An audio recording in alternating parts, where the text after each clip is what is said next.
चाहते हैं और आने वाले चुनाव के अंदर क्या बोल, लेकिन हाल में आप तस्वीरें जो देख रहे हैं सुखद तस्वीरें हैं राजनीति की। सभी अलकावासियों से मैं आग्रह करूंगा, निवेदन करूंगा, अपील करता हूं कि आम आदमी पार्टी की बदलाव यात्रा जो पूरे प्रदेश के अंदर चली हुई है वो 22 तारीख शुक्रवार को सुबह 11 बजे थानेसर में प्रवेश करेगी।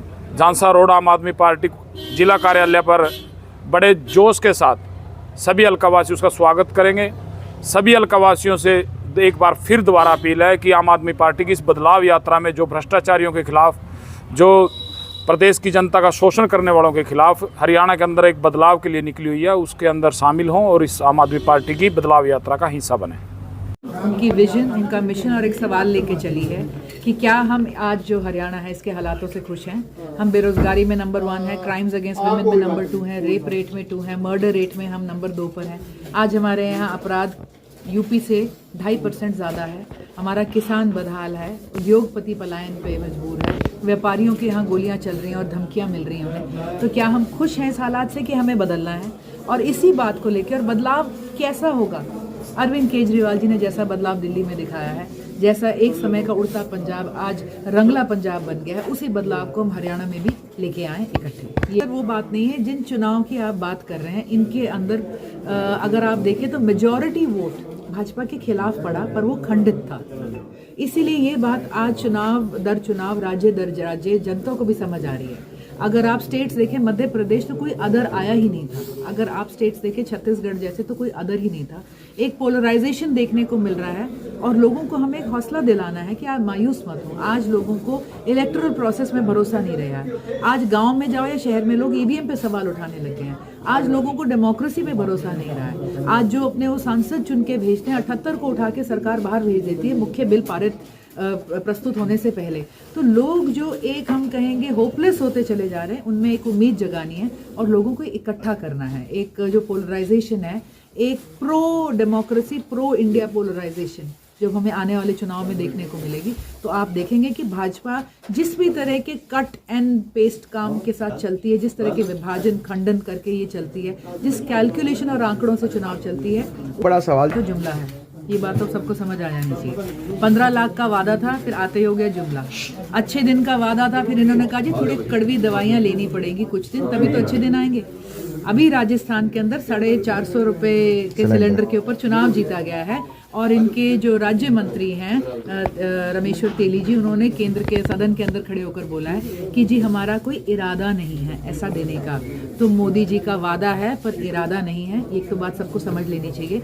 2 करोड़ नौकरियां हर साल, अब तक 20 करोड़ हो जानी चाहिए थी। एक आप देखो, 135 करोड़ का तो देश है, इसमें से आधे बुजुर्ग, महिलाएं, बच्चे निकाल दो, उनमें 20 करोड़ नौकरियां देश के अंदर आ गई होती तो हर युवा आज नौकरी पे होता, घर पे कमाकर इनकम ला रहा होता, हमारा इकोनॉमी जनरेट हो रही होती। लेकिन हमारा युवा अपनी जद्दी जमीन, माँ बाप का हर एक रुपया और अपने सब कुछ बेच के आज डोंकर के रास्ते से मैक्सिको में और जंगलों में मौत झेलते हुए अमेरिका जाना उसको मंजूर है, लेकिन यहाँ रहना उसे अब धोखा भाजपा ने और मोदी जी ने देश के युवाओं के साथ करा है। 14 में मोदी जी को लाने वाले 2 वर्ग थे, महिला और युवा।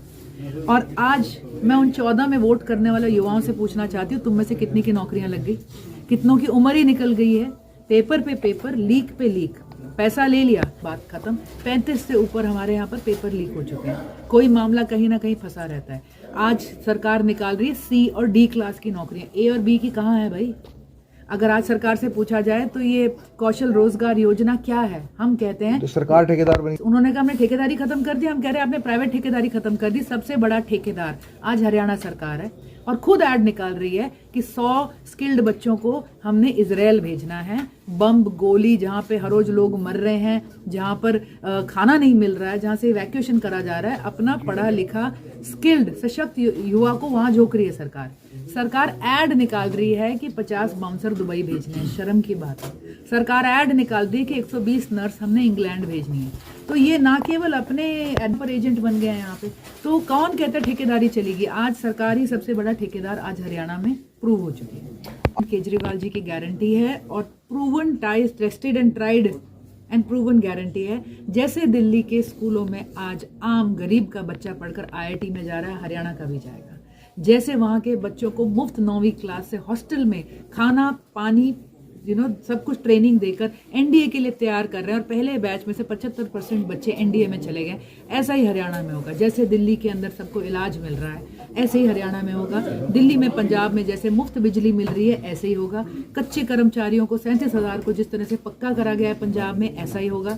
दिल्ली में 2 लाख नौकरियां हैं और उसके बाद आने वाले सालों में 12 लाख नौकरी का इंतजाम जो अरविंद केजरीवाल जी कर रहे हैं वैसा ही हरियाणा में होगा। कोई वादा नहीं है, आप झांक लो लेफ्ट राइट कहीं पे भी देख लो, हरियाणा आपको जो काम होता दिख रहा है वही हम हरियाणा में। अब लेफ्ट और आम आदमी पार्टी। बहुत धन्यवाद।